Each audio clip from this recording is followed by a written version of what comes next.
Ново нападение на 3 чужденци, бежанци, беше извършено снощи около 21 часа пред заведение за бързо хранене на булевард Сливница.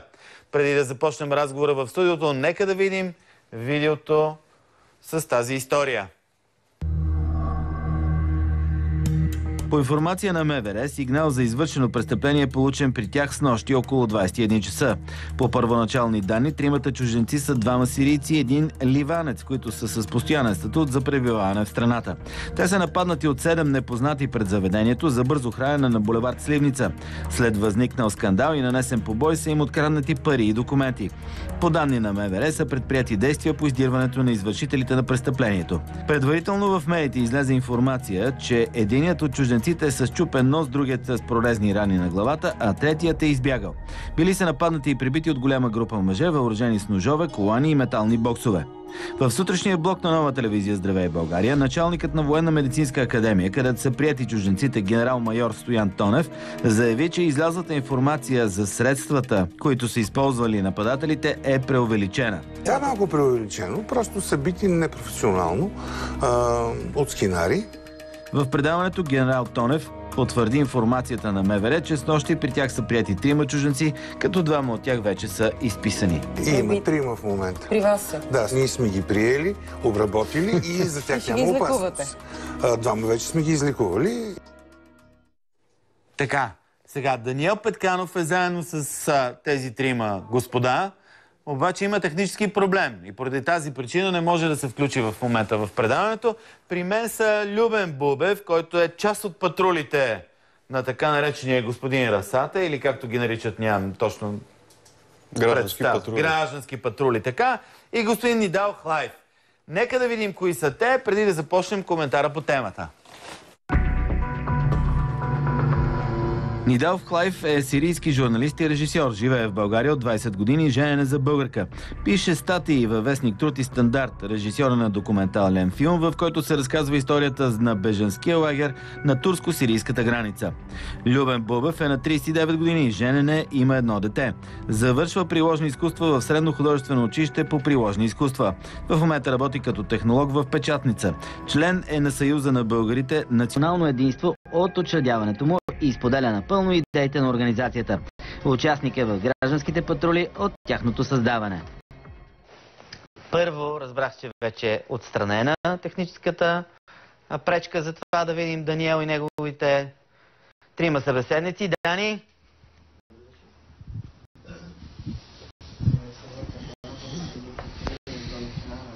Да, точно така. Аз се намирам тук в дома на момчета, където те живеят под наем, в квартал Захарна фабрика, недалеч от мястото, където са били нападнати. До мен в дясно е Мухамад, който е представител на сирийската опозиция. Ние се обърнахме към него с молба да помогне с преводът. Можеш ли да питаш момчетата какво се случи? Нека от първо лице да разберем. شوية اللي صار معكم؟ Между 8:30 и 9 излязохме да се пазаруваме за вечеря. След излизане от маркета вървяхме 5-10 метра някъде. Изведнъж зад нас нападаха ни няколко човека. Долу-горе на брой около 20 човека. Те бяха облечени еднакво в черно и почнаха да ни удрят отзад. И с черни шапки. Ама имаше и от тях гологлави, които са без шапки. Скинари или той знае ли тази дума? يعني الأرعان قصدك السكاين هند يعني؟ Ние не ги знаеме точно кои са. Дали са те или не знаеме, но така изглеждат. А колко души са били? Към шахас кано базават? От 20 и нагоре. Точния брой не го знаем. А те предизвикаха ли ги по някакъв начин? Кога разбраха, че ще ги атакуват? يعني انتوا عملتوا شيء حتى يعرفوا انه عليكم او هجموا? Нищо не сме правили, ние просто излизаме с нещата. Нищо не сме правили. А виждали ли са някой от тях преди това? انتوا شايفين شيء حدا منهم قبل؟ Не. А те от колко време са тук в този квартал? انت قديش صار لك بهذه الحاره؟ نحن هون صار لنا تقريبا شي 4 شهور. Ние от 4 месеца тук. От 4 месеца. Има ли са някакъв проблем с пречквания през този период от време? Имаме много добро отношение с всички. Не сме имали никакви проблеми. Нито сме накарали някой да не прави проблем с нас, нито сме правили проблем с някой. Ние сме излезали от Сирия, от войната. Идваме тук за послон, да направим, да интегрираме, да имаме хубав живот. И затова дойдохме тук като беженци в България. Държава в Европейския съюз има и човешки права. Уважава човек. Но така вече напоследък не го виждаме това. Особено вече много бройно. Особено към арабите. Искам да кажа, че един човек, ако греши, не трябва това да го накараме всички, че са виновни. А това е закон отдавна, че не може да един като греши, всички да са виновни. Дани! Добре, искам да се върна отново към нападението. Те са били обрани.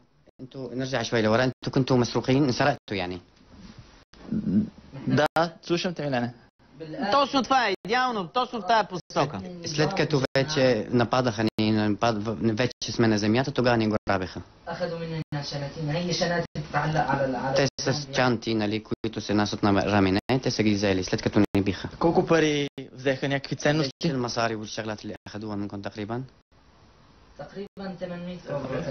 Около 800 евро. 800 евро от тримата. Добре, а ти си успял да избягаш, нали така ли?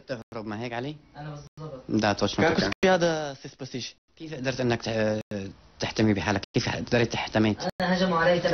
Нападаха ми трима около мене, точно това, което видях.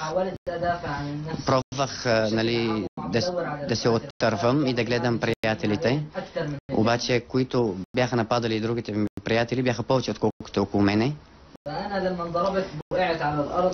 И след като паднах на земята, дръпнаха ми чантата. Има в нея моята лична карта, която вече аз съм взел. И вече моята глава вече само към тази чанта, защото документите са ми там. Избягах към нея, обаче не успях. И накрая взех чантата и избягах. Добре. Да, ние имам само един въпрос, преди да завършим с тримата господа. Който изглежда най-постара от тримата, да кажем, че има 20... Да. Ами те как го оценяват? Като грабеж ли е това? Като нападение, защото са бежанци, мюсюлмани и така нататък? Как го оценяват това нещо?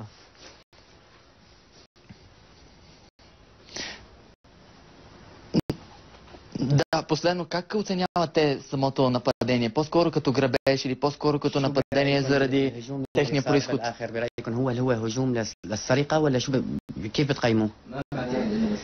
Не беше за кражба. Това не се вижда, че е за нападение за кражба, защото са организирали. Това е терористическото нападение. То имат и оръжие. И това, което са нападали, те искат просто да ни убиват, а не просто да ни ограбят. Какво оръжие са имали? Какво беше ударен? Когато ми нападаха, около 10 човека само мене ми нападаха. Успях да удрям тук-там и опитвах се да избягам. Почнах да търся приятелите. Като гледах отзад, намерих другия, който пак бяха около 10-15. Махнах си колана и аз влезнах вече към тях. Да го спаса него. А някой притече ли се на помощ друг човек, страничен свидетел? متفرجين او اللي كانوا هناك حاول انه يشارك فيه او يشيلكم من بين ايديهم او يدافع عنكم. Никой. Всички седяха настрани и гледаха. Значи имало хора, които са станали свидетели на тази случка и въпреки това не са помогнали. Фаражу махада аддам. Да, точно така.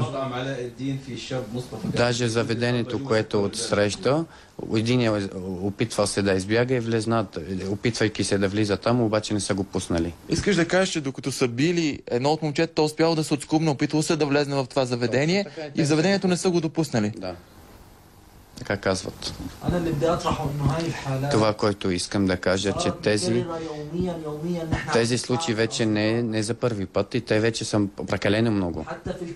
Даже в другите лагери от преди 2 дена едно момче, дето е на 10 години, беше наръгал с нож. Ние искаме от българското правителство да слага една граница вече, един край на тези случаи. Искаме просто да бъдем спасени. Ние не сме терористи, ние не обичаме и тероризма. Дойдохме тук за послон и искаме просто да интегрираме и да сме нормални хора. Добре. Господин Бубев, продължават ли патрулите да съществуват? Патрулират ли патрулите? Ами точно в момента сме малко възпрепятствани от държавата за да осъществяваме тази дейност. Господин Расате беше преди няколко дни тук в студиото. Каза, че имал среща в СДВР. Каза, че там са му казали, че никой не забранява на 2 души да се разхождат по улиците на София.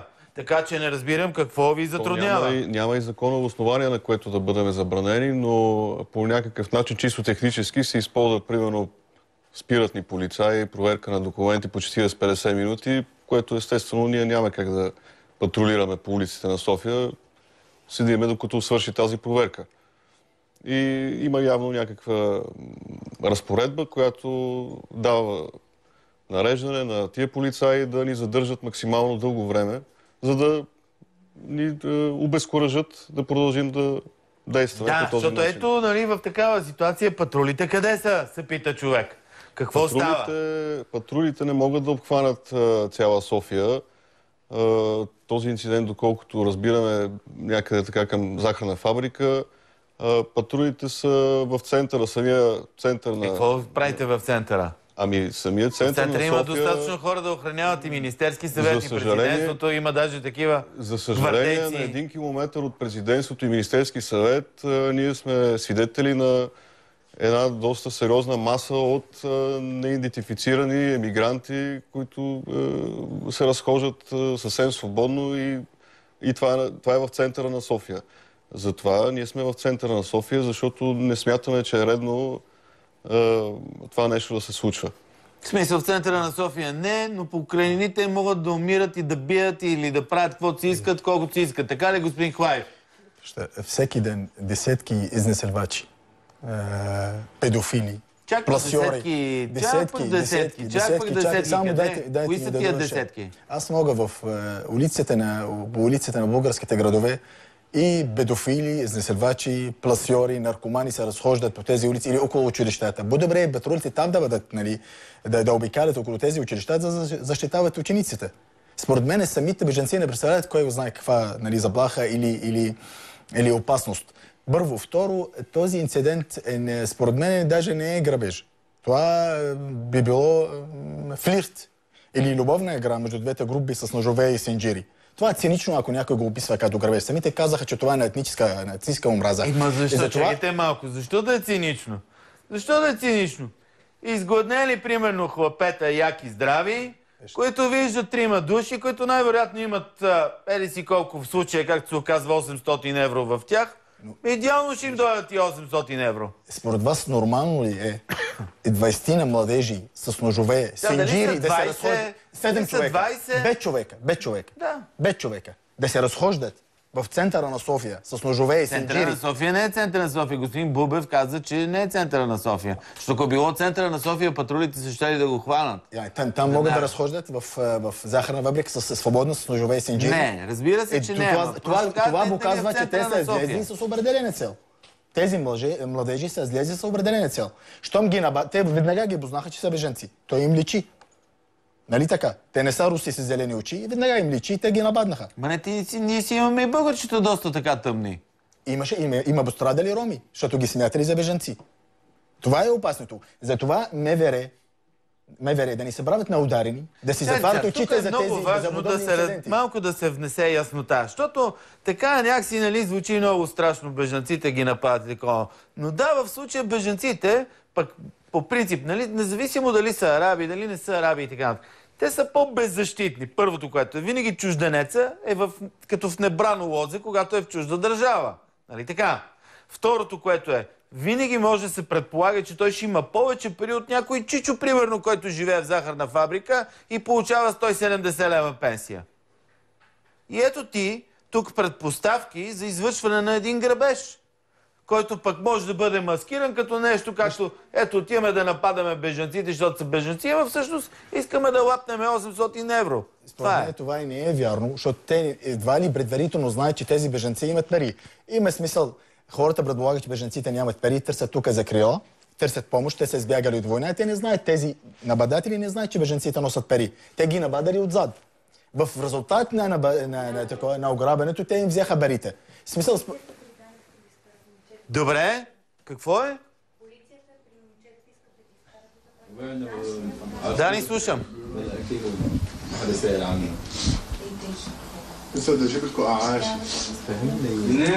Да, сега дойде един от господата, които са тук в дома, в квартирата на момчетата и каза, че долу чакали полицаи, искали момчетата да слезнат веднага, да напуснат помещението, съответно дома и да излезнат долу. При положение, в момента господинът им е отговорил, че има телевизия горе при тях и не е удобно да изчакат поне края на включването ни и те са казали не, веднага трябва да слезат долу.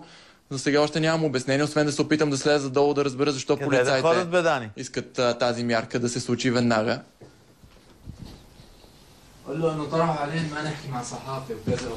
Ами не знам, така се каза, искат да слезат. Слизайте, те да тръгват да слизат и слиза и ти долу. Не те показваме, споко. Да не дават никакви интервю с журналисти. Защо дават интервю на журналисти? Полиция не иска да дава на никой интервю. Полицията не иска те да дават интервюта. Добре, сега ще разберем дали е така.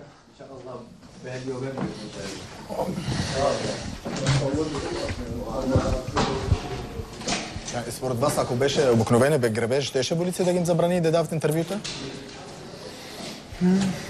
Добре, какво искаш да ми кажеш с това? Ама това е според мен на етническа основа. Това нападение не е на етническа основа, не е обикновен грабеж. Няма да се съберем. И какво трябва да означава според теб това? Аз за това ви казвам, че МВР-то не трябва да продължават да омаловажават тези инциденти. Това е много опасна игра. Аз разбирам, че правителството в момента се намира между чука и наковалнята. Чука на партия Атака, чиято подкрепа те имат нужда, и наковалнята на Европейския съюз, защото вчера започнаха те безстабелно в Брюксел да осъждат България за тези прояви. Ксенофобските прояви. Явно правителството или не иска, или не може да взема ясна позиция срещу коментарите и проявите на партия Атака и другите формации. Това е много опасна игра. Какъв е този блок? Слизат 5 часа. Ето ги, не, момент, секунда само, да видя. После ще пуснем рекламите. Хайде, Дани, излизай.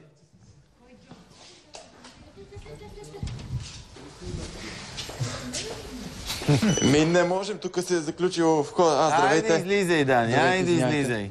Само да... Да ви покажем как се... Какво става? Излизам, но аз не виждам полицаи сега, освен да са ни подвели или полицаите да са чули, че ние ще слизаме надолу и те да са избягали. Чакайте, видях... не, това не са полицаи. Добре, Дани, останете да търсиш, каквото търсиш. Момчетата казаха, че хората, които са ги били, имали същите като моите обувки. Ти си ясен. Включваме се след... Има полицейска кола, чакай. Момчетата дадоха газ обаче. Чакай, спират, ето, чакай. Момчета, здравейте. За имигрантите ли идвате? Не. Ама за имигрантите ли идвате? Разбрах, че сте искали да ги прибирате. Вярно ли е това нещо и защо? На какво основание? Дали ще може да кажете нещо? Ето, господина... Добре, Дани, оставаме те да свидетелстваш на това, което се случва и се връщаме след рекламата по Нова телевизия.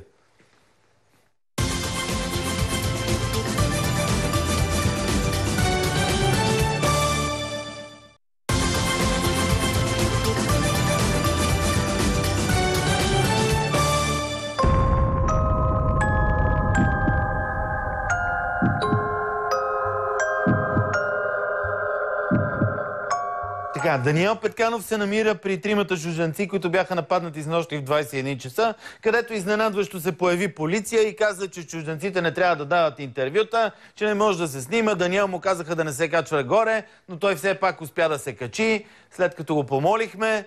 И ето какво се случва там. Сега не знам дали има запис, дали има пряка връзка с Даниел. Нека да видим. Дани, кажи ми какво става при теб. Ами да, чакаме така много тук да дойде картината, но няма да дойде. В момента полицаите са в разговор с тримата, с тримата имигранти, които бяха, бити. Полицаите се оказа всъщност, че идват да ги предупредят, че има задържан по техния казус човек, който е явно участвал в самият бой. Искат да ги извикат в районното за разпит, съответно и за разпознаване. Сега дали е така или не е така, не мога да кажа сигурно. Вече имаме ли картина, само ми кажете да или не. Не, в момента няма картина на живо. Аз искам поне записа, ако е удобно да пуснем. Какво се случи преди това? Ами ако имаме... Ето, има картина в кадър си, Дани. Ами ако имаме... Сега полицайите са вътре при момчетата и ще разберем какво точно се случва. Момчета, аз съжалявам, че пак нахалствам, обаче ми казаха, че няма проблем да ви снимам. По какъв повод? Вие къде отивате? Where are you going? Борис. Борис, at the police station? Да.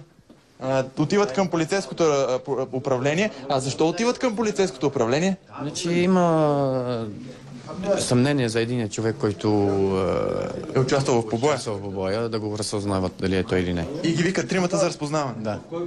И... Трети. В трето явно. И толкова беше спешно, че трябваше това да се случи в ефир, или това някаква показна полицейска акция за това, че си вършат работата ли е? Или как мислиш? Има и такъв вариант. Добре, ти сега ще ходиш да помагаш с превода, сигурно? Да, ще ходя да помагам, защото те момчета казаха, че ако не бъда с тях, няма да ходят и да не стане проблем. Добре, няма да ви задържаме. Чао, успех. Чао. Работа ли вършиш, приятел? Това е за сега от тук, Милене. Момчетата тръгнаха надолу към полицейското управление с... Не, никакъв анализ. Разпитвам господина. Интересно ми беше просто. Аз като гледам, те оставиха отключено. Може да седнеш в апартамента, да се почерпиш нещо, ако има да ги изчакаш, докато се върнат. Добре, благодаря ти много за това включване. Благодаря ви и на вас за участието в студиото. Останете с програмата на Нова телевизия. Господари на ефира, от мен приятна вечер.